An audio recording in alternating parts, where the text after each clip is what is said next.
ஆச்சி மசாலா. எந்த சமையலும் ருசி தேடும் ரகசியம். 20 ரூபாய். Taste Daily. Taste the Daily. எடுத்தோடனே ஃபர்ஸ்ட் பால்லே 6 அடிச்சிட்டார். சூப்பர். விஜய் பேசலன்னு சொல்லவங்களாம் விஜய் இனிமேல் பேசக்கூடாதுன்னு மனசால் நினைக்கிற அளவுக்கு ஆக்ரோஷமாக பேசிட்டார். இந்த விஜயோட ஸ்பீச்சை வந்து நீங்கள் சுருக்க கேட்டிங்கன்னா அதிமுகவுக்கு எச்சரிக்கை மணி, திமுகவுக்கு சாவு மணி. அது என்ன எச்சரிக்கை மணி சாவு? ஆமாம், ஏன்னா திமுகவுக்கு வந்து சாவு மணி. ஏன்னா பெரிய கடுப்புஷம் தேசிய கீதத்துக்கு மரியாதை தமிழ் தாய் வாழ்த்து கொடுக்குறது ஒரே லைனில் முடிச்சார். 1991 மிஸ்டர் உதயநிதி. அப்போ எங்கே ரோஷம் போச்சு கேட்டார் பாருங்க. அப்பயே அவங்க சப்பையை போட்டாங்க. எம்ஜிஆரோட லீகசி, ஜெயலலிதாவோட லீகசியை கொண்டாடும் ஒரே தலைவராக விஜய் இருப்பார். இதுக்கான திரு வேலுமணி அவர்கள் விஜய் சந்திச்சு இன்னைக்கு அருமையாக பேசுனீங்க. அம்மா அவர்கள் பேசுனது மாதிரி நீங்கள் பேசுனீங்கன்னு சொல்லி கை கொடுத்தாரா? அம்மாவின் இடத்தை நான் விஜயை காண்கிறேன் வேலுமணி சொல்லியிருக்காரு. விஜய்க்கு ஜெயலலிதா தைரியம் இருக்கு. என்ன சொன்னார்? ஊழல் பண்ண மாட்டோம், பண்ணுற எண்ணம் கிடையாது, பண்ண விட மாட்டோம், பண்ணவனே தேடி வச்சு அடிப்போன்னார். தேடி வச்சு அந்த வார்த்தை கவனிக்கணும். அந்த தேடல் துவங்கி விட்டதுன்னா அர்த்தம். இன்னைக்கு முத்தாய்ப்பா இன்னைக்கு சொல்கிறார் தங்கத்தை உருக்கி வியாபாரம்னு. அடுத்த எஃப்ஐஆர் சேகர் பாபு மேலே போட்டு வெகு விரைவில் அவர் கைதாவார். தங்கத்தில் உருக்கினதில் பல்வேறு உருட்டல்கள் மிரட்டல்கள் இருக்குது, பல்வேறு முறைகேடுகள் இருந்திருக்குன்றது ஆதாரத்தோடு கண்டுபிடிச்சார் விஜய். சீன்ற பாம்பு அதிகமாக கொத்துமாங்க. அவர் பாட்டி வேலையை பார்த்துருந்தார். ஏதோ அசம்பிளிக்கு வந்தார், பேசினார், சிரித்தார், பாடார். அவரை சீண்டை வச்சு பார்த்தீங்களே, அவசரப்பட போறியா? நீங்கள் தான் அவசரப்பட போகிறீங்க. சீன்ற பாம்பு கொத்திச்சா விடாது. நாளையிலிருந்து கைது நடவடிக்கைகள், தண்டனைகள், குற்றப்பின்னணி உள்ளவங்க திமுகவுக்கு சோதனையான கட்டம்னா கண்டிப்பான சோதனையான கட்டம். அது இல்லாமல் மோடி விஜய் சேர்ந்துட்டாங்கன்னா பயங்கரமான எதிரி இன்னைக்கு சந்திக்க வேண்டியிருக்கும் திமுக.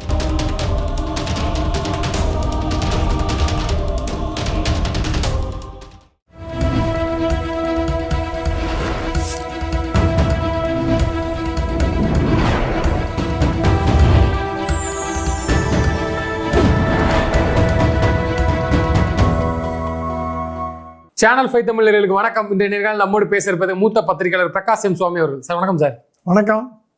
சார், சட்டப்பேரவை நீங்கள் பார்த்துருப்பீங்க, யாருமே எதிர்பார்க்கல. அவர் ஏன் வாயை துறக்காமல் இருக்கிறாரு விஜய் அவர்கள்னு எல்லாரும் விமர்சிச்சுட்டு வந்தாங்க. நேற்று வரைக்கும் பார்த்தாங்க. இன்னைக்கு தடால் அடியாக அடிச்சிருக்கிறாங்க. இதற்கு பின்னாடி பல மர்மங்கள் இருக்குது அப்படிங்கிறாங்களா? அது என்ன மர்மம்?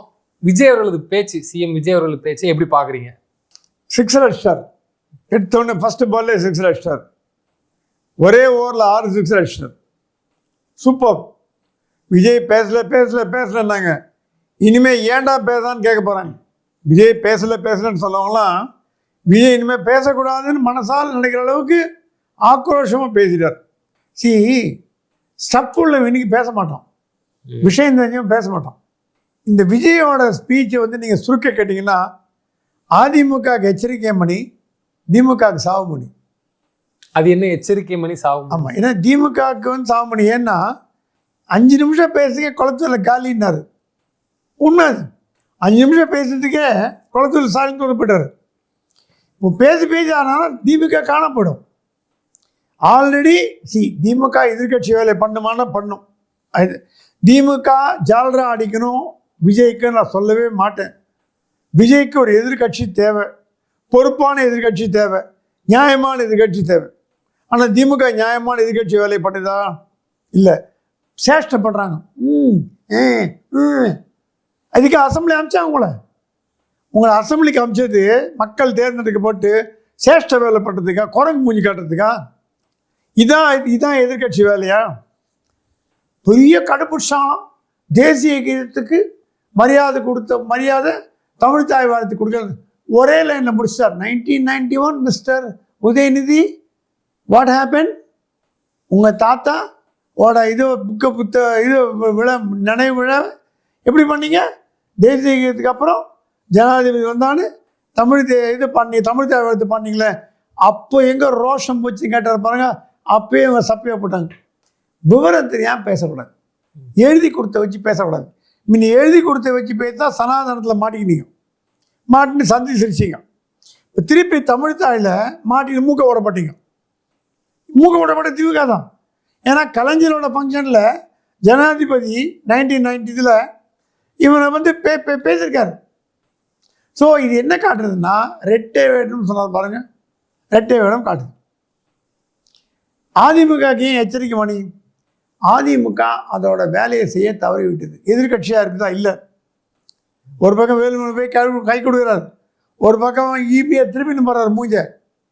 அங்கே என்னன்னா ஓபிஎஸ் வந்து திமுக பின்னாடி ஜம்முன்னு 2,000 உட்காந்துக்கிறார். எப்படி பிரிஞ்சு போச்சு பார்த்தீங்களா அதிமுக? அம்மா வளர்த்த கட்சி, அம்மாவால் பாலூட்டி சீராட்டி வளர்க்கப்பட்ட கட்சியை நாசம் பண்ணிட்டாங்க. எதிர்கட்சியாக செயல்படுறாரா எடப்பாடி? இல்லை. திமுக எதிர்கட்சியாக செயல்படல, அதிமுக எதிர்கட்சியாக செயல்படல. அதான் சொல்லிட்டாங்களா 2 பேரும் ஒன்றா சேர்ந்து கூட தேர்தலை சந்திக்கலாம்னு சொல்லிட்டு. விஜய் என்ன பிளான் பண்ணுறது தெரியுமா அவங்களுக்கு? நேத்தி எம்ஜிஆரை பற்றி எடுத்தார், அவர் ராஜ்மோகன் ஜெயலலிதா பற்றி எடுத்தார், அம்மையார்னர்.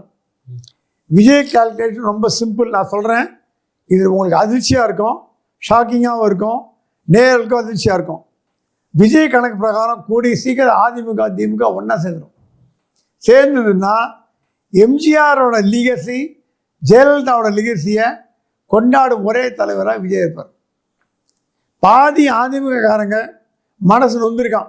என்கிட்ட கேட்டான், ஏங்க எங்கள் தலைவர் திமுகவோடைய கூட்டணி வைக்க பார்க்குறாரு, எம்ஜிஆர் என்னெல்லாம் தொல்லை பண்ணாங்க, உலகம் சுற்றிப்பன் வாலிபன் படம் வராமல் தடுத்தாங்களே, கல்லால் அடித்தாங்களே, அவர் துப்பாக்கியால் சுட்டாங்களே, இவ்வளோலாம் பண்ணாங்களே, அந்த கட்சியோட போய் கூட்டணி வச்சுப்பீங்க, கேவலமாக இருக்குங்க, அதிமுக நாங்களாம் ஒதுங்கி நிற்கிறோன்ட்டாங்க.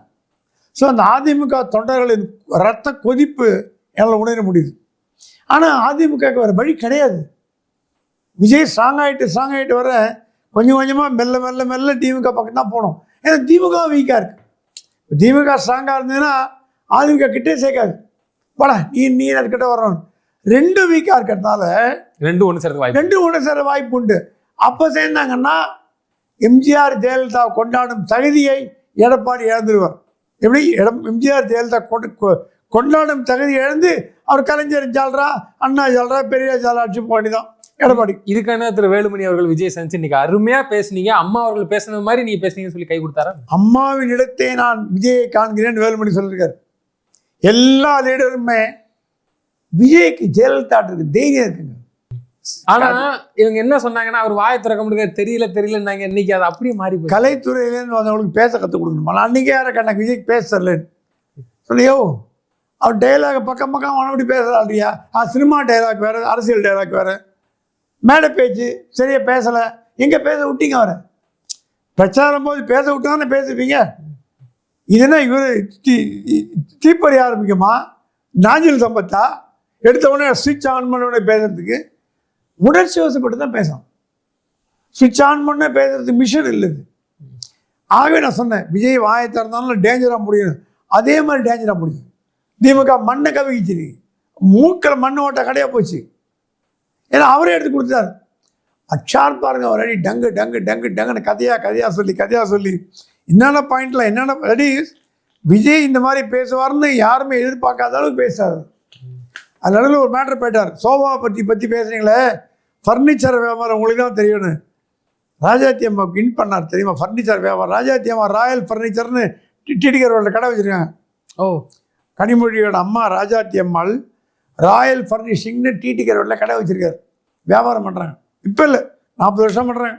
கலைஞர் என்னைக்கு பதவியில் இருந்தாலும் அன்னையிலேருந்து டான்சி மாதிரி டான்ஸிக்கு 3 விழா நடத்தி இதை பண்ணி இது வழியாக சப்ளை போகும். எப்படி போன வீட்டிலேருந்து வாட்டர் பாட்டில் எல்லா ஃபங்க்ஷனுக்கு போச்சோ அது மாதிரி கலைஞர் இருந்த வரைக்கும் தமிழ்நாடு அரசாங்கத்தின் கொள்முதல் ஃபர்னிச்சர், சோஃபா, சேரு, கட்டில், பீரோ, ஸ்டீல் எல்லாம் இங்கே ராயல் ஃபர்னிஷிங் தான் போகும். அவங்க ஒன்றும் பண்ணல, சைனாலேருந்து இறக்குமதி பண்ணாங்க. அந்த டீலியை சுற்றி காமிச்சார் விஜய். ஃபர்னிச்சர் உங்களுக்கு தான் பண்ண தெரியும், ராயல் ஃபர்னிஷிங்கை. அப்புறம் சொன்னாரா வந்து ஒரு இடத்துல சொல்லும்போது சொல்லியிருக்காரு வந்து தங்கத்தை உழித்து தாரை வாக்குதுன்னு சொன்னார். தங்கத்தை கோயிலில் இந்த அறநிலையத்துறையை பற்றி இந்த அறநிலையத்தை பற்றி ரமேஷ் சிறப்பாக பேசினார். ரமேஷோட பேச்சு மிகவும் பாராட்டப்பட்டது தமிழ்நாட்டில். சின்ன பையன் தாங்க அவர், நேற்று வந்த பையன், சின்ன பையன், என்ன தெரியும்னாங்க. அவர் வளர்ப்பு என்ன வளர்ப்பு தெரியுமா? இந்து பத்திரிகையோட வளர்ப்பு. அவர் இந்து முதலாளிகள் வீட்டில் இருந்து இந்து பத்திரிகையை படித்து இந்து குடும்பத்தில் பழகி இந்து குடும்பத்தினரால் பள்ளி படிப்பையும் கல்லூரி படிப்பையும் பணம் கட்டி படிக்க வைத்தவர் இந்து ரவி. குறிப்பாக சொல்ல போனோம்னா முரளி இவங்க வீட்டில் வளர்ந்தவர் வைஷ்ணவர் தான். ஆனால் அந்த அளவுக்கு அறிவு ஞானம் உடையவர், அந்த அளவுக்கு பக்தி உடையவர். ஆனால் விஜய் கரெக்டாக அவர் தூக்கி போட்டார். அவ்வளோ வேதம் படித்தவருங்க அவர். ரமேஷ் வேதம் படித்தவர். அதனால கீழ்ச்சி எடுத்தார் சேகர் பாபு. இன்னைக்கு முத்தாய்ப்பா இன்னைக்கு சொல்றார் தங்கத்தை உருக்கி வியாபாரம்னு. அடுத்த எஃப்ஐஆர் சேகர் பாபு மேலே போட்டு வெகு விரைவில் அவர் கைதாவார் என்பது எனக்கு இன்னைக்கு கோட்டையில் கிடைத்த உண்மையான நம்ப தகுந்த செய்தி. என்னன்னா சேகர் பாபு கைதார். அதனாலதான் இந்த தங்கத்தை உருக்கி அதை குறித்து பேசினார் திரு விஜய் அவர்கள். தங்கத்தில் உருக்கினதில் பல்வேறு உருட்டல்கள் மிரட்டல்கள் இருக்கு, பல்வேறு முறைகேடுகள் இருந்திருக்குன்றது ஆதாரத்தோடு கண்டுபிடிச்சார் விஜய். சரி, விஜய் போலீஸ் அதிகாரிகள்லாம் நெருப்பு மாதிரி சொல்லிட்டாராம், எவனாவது ஏதாவது தப்பு பண்ணிங்க காலி பண்ணுவேன்னு. ஸோ விஜய்க்கு அணுக்கமாக போகக்கூடியவர்கள் விஜயோட மனநிலையை அணிந்து அவர் மன ஓட்டத்தை அறிந்து போன அரசாங்கம் பண்ண தப்பு இல்லை ரெக்கார்டு எடுத்து வச்சிட்டாங்க. அதிமுக பண்ண தப்பை திமுக பண்ணித்தா, திமுக கண்டித்தா. என்ன சொன்னாங்க ஸ்டாலின்? தட் இஸ் ஜெயலலிதா இருந்து எடப்பாடி 4 ஆண்டுகளும் முதலமைச்சராக இருந்தார். அப்போ என்ன சொன்னார் ஸ்டாலின்? உடனடியாக நான் ஜெயிலில் போடுவேன், கொடநாடு வழக்கில் ஜெயிலில் போடுவேன், வேலுமணியை போடுவேன், தங்கமணியை போடுவேன், விஜயபாஸ்கரை போடுவேன், அவரை போடுவேன், இவரை போடுவேன். ஒத்தரையும் போடல, கல்லா கட்டிக்கினாங்க. அந்த பேட்டர்ன் இங்கே இருக்காது விஜய்கிட்ட. அந்த மாதிரி என்ன டீல் போட்டாங்க, பணத்தில் பாதி கொடுத்துட்றேன் விட்டுரு, என்ன ஜெயிலில் போட்டுனா பண்ண போகிறேன், சரி ஆளுக்கு பாதி பிரிச்சுக்கலாம், பிரிச்சாங்க அப்படின்னு ஸ்டாலின் பண்ணி அந்த ஸ்டாலின் சொன்னார் எடப்பாடி வந்தான், எடப்பாடி நான் வந்து திருப்பி ஜெயிலில் போட்டேன், அது போனேன், இது போனார். எடப்பாடி சொன்னார் ஸ்டாலின் வந்தால் போடுவார். என்ன தப்பானார்? ஸ்டாலின் வந்தா டீல் வாங்கின்னு விட்டார். விஜய் அதில் சற்று வேறுபட்டிருக்கார். சொன்னது ஊழல். என்ன சொன்னார்? ஊழல் பண்ண மாட்டோம், பண்ணுற எண்ணம் கிடையாது, பண்ண விட மாட்டோம், பண்ணவனே தேடி வச்சு அடிப்போன்னார். புரிஞ்சுங்களா? தேடி வச்சு அந்த வார்த்தை கவனிக்கணும். அந்த தேடல் துவங்கி விட்டதுன்னா அர்த்தம். இன்னைக்கு அதில் முதல் கட்டமாக சேகர் பாபு மாட்டிக்க போறாரு. நிறைய பேர் மாட்டிக்கிறாங்க, நிறைய பேர் மாட்டிக்கிறாங்க. ஊழல் மட்டும் இல்லை, பல்வேறு நிர்வாக தவறுகள் யார் இந்த சார் கூட மாட்டிப்பாங்கன்னு கேள்விப்பட்டோம். அது கூட பேச்சு ஓடுது ஹோட்டலில். ஆனால் விஜய் சொல்லிட்டாராம், யார் தப்பு பண்ணுறாங்களோ கண்ணு மூட்டத்துக்கு உள்ளே போனுங்க, சட்டம் பார்த்துக்கிட்டோம். அவன் என்ன வேணா வக்கீல் வச்சுக்கிட்டேன், எனக்கு கவலை இல்லை. ஆனால் என் ஆட்சியில் போன ஆட்சியில் தப்பு பண்ணவங்கள தண்டிக்காமல் விட மாட்டேன் அப்படிங்கிற ஒரு கொள்கை. இது என்ன விஜய் பாட்டுக்கு சீனா வந்து சீன்ற பாம்பு அதிகமாக கொத்துமாங்க. அவர் பாட்டு வேலையை பார்த்துருந்தார். ஏதோ அசம்பிளிக்கு வந்தார், பேசினார், சிரித்தார், பாடார். அவரை சீண்டை வச்சு பார்த்தீங்களே, அவசரப்பட போறீங்க. நீங்கள் தான் அவசரப்பட போகிறீங்க. சீன்ற பாம்பு கொத்திதான் விடாது, கொத்தும். அவர் வேலையா பேசலன்னு இப்போ உங்கள் வாயாலே அவர் எப்படா வாயம் போட போகிறாரு. ஏன்னா ஒரு அசம்பிளியில் பேசினது எல்லா விஷயத்தையும் வெளில கக்கிட்டார், எல்லா மேட்டரும் சொல்லிட்டார். அடுத்து என்கொயரி ஆரம்பிக்க போகிறார். வெள்ளை அறிக்கை வந்து மின்சார வாரியத்துலேருந்து வருது. ஒரு சொல்லிட்டார் நம்ம மினிஸ்டர், சிஎம் சொன்னாராம், ஒரு அமைச்சரும் தங்கள் துறையை வெள்ளை அறிக்கை கொடுங்க. ஹெச்ஆர்என்சி நீ கொடுங்க, இண்டஸ்ட்ரி கொடுத்தாச்சு, ஃபைனான்ஸ் கொடுத்தாச்சு. ஒரு துறையும் கொடுத்ததுன்னா அந்த எதிர்கட்சி உட்காந்துக்கிற திமுக எம்எல்ஏ காலி ஆகிடும். அதே நேரத்தில் சார் இப்படி தைரியமாக திரு விஜய் அவர்கள் பேசுவதற்கு பின்னாடி மேலிடம் டெல்லி அமித்ஷா உத்தரவு அப்படிலாம் சொல்கிறாங்களா? அது எந்த அளவுக்கு உண்மை? அது உண்மையா எப்படி சார்?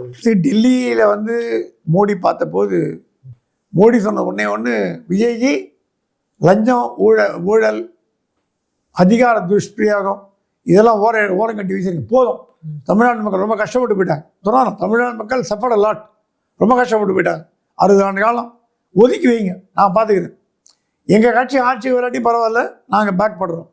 திமுக மீது கண்டிப்பாக நடவடிக்கை தொடரும்ன்ற வார்த்தை சொல்லி அமைச்சிருக்காரு மோடி.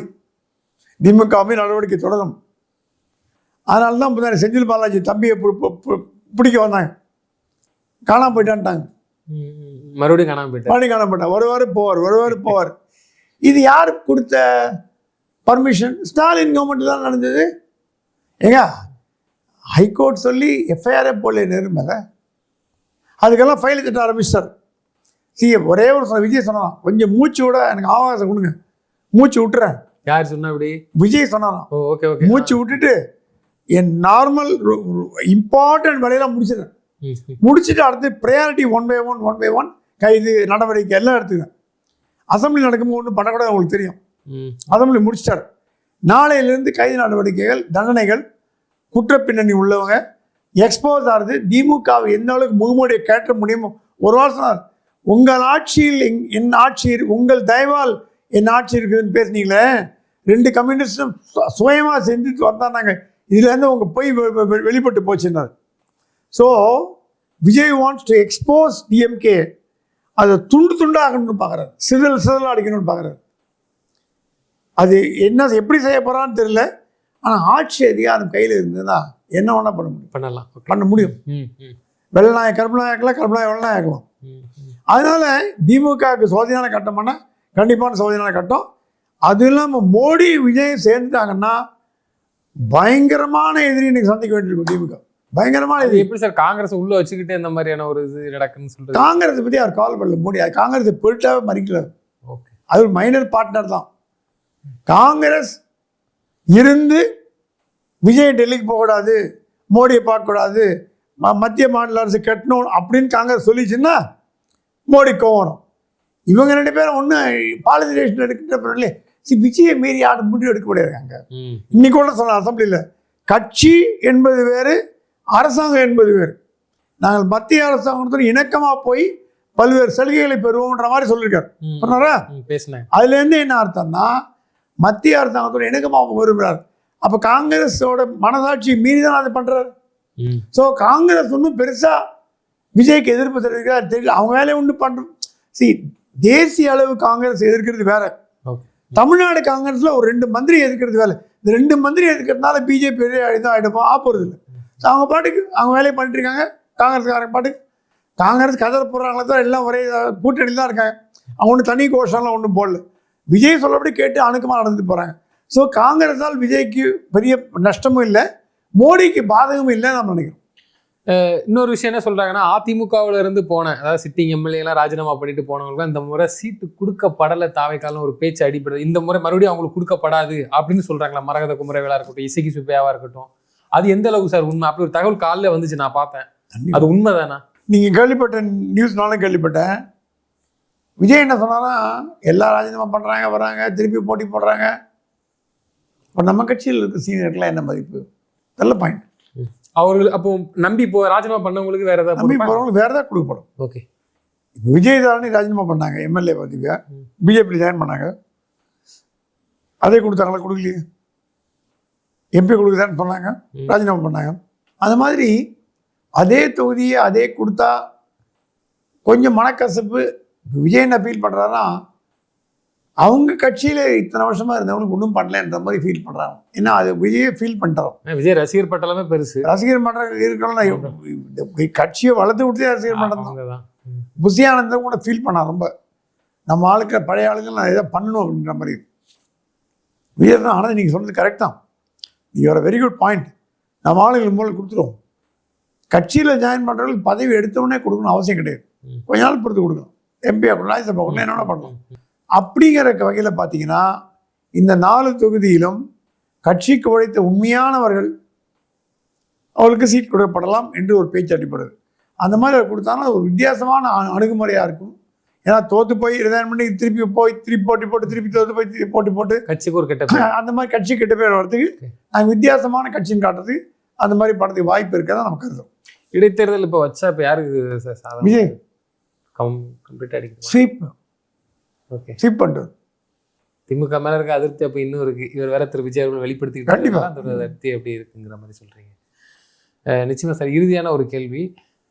இப்போ இதற்கு இந்த இவ்வளோ சம்பவம் தான் சொல்லணும். ஏன்னா அசம்பிளியில் அப்படிதான் பண்ணியிருக்கிறாங்க. இது நடந்துட்டு இருக்க இடையிலேயே பிறந்த குழந்தைகளுக்கு 1 கிராம் மோதிரத்தை அறிவிச்சிருக்காங்க. அரசாணையில் அறிவிச்சு 700 கோடி ஒதுக்கியிருக்காங்க. அதிகாரப்பூர்வ தகவல். இவ்வளவு கடன் சுமை இவ்வளவு இருக்கு மத்தியில் இந்த ஒரு இதை எப்படி பார்க்குறீங்க இந்த வரவேற்பை? விஜய்க்கு யார்கிட்டயே வருத்தப்பட்டதான். என்னோட தேர்தல் வாக்குறுதி எல்லாம் சீக்கிரமாக நிறைவேற்றணும்னு பார்க்குறேங்க. என்னோட நிதி பற்றாக்குறை இருக்குன்னு தெரியும் எனக்கு. இவ்வளோ மோசமாக இருக்கும்னு எதிர்பார்க்கல. இவங்க கூட டீம் கூட சொன்னாங்க என்ன அறிவிக்கிறேன்னு. என் ஐஏஎஸ் அதிகாரிகள் வான் பண்ணாங்க, ஐயா நீங்கள் நினைக்கிற மாதிரி இல்லை. ஆனால் உள்ளே வந்து பார்த்த அப்புறம் தான் இருக்கு பூதமாக கிளம்புது. நாளைக்கு நான் பண்ணலன்னு என்ன சொல்லுவாங்க, இவர் கொடுத்த வாக்குறுதி காப்பாற்றலேம்பாங்க. ஏன்னா ஒரு வார்த்தை திரு விஜய் அவர்கள் மென்ஷன் பண்ணாங்க, என்னன்னா அடிச்சிருக்க கமிஷன்ல இதை வந்து இப்போ கஜானாக்குள்ள வருதுன்னார்.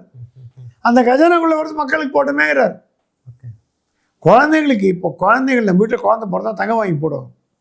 விஜய் ஒரு மாமனாக அண்ணனாக குழந்தைக்கு தங்க வாங்கி போடுறது, அது மக்கள் இப்போ மக்கள் செலுத்துகிற வரி பணம் மக்களுக்கு தானே வருது. சாராயத்துக்கு போலியே, கமிஷனை போலியே, இப்போ ப்ராப்பர்ட்டியை போலியே, பங்களாவை போலியே, வெளிநாட்டில் முதலீடு போலியே, மக்கள் தானே கொடுக்குறாரு.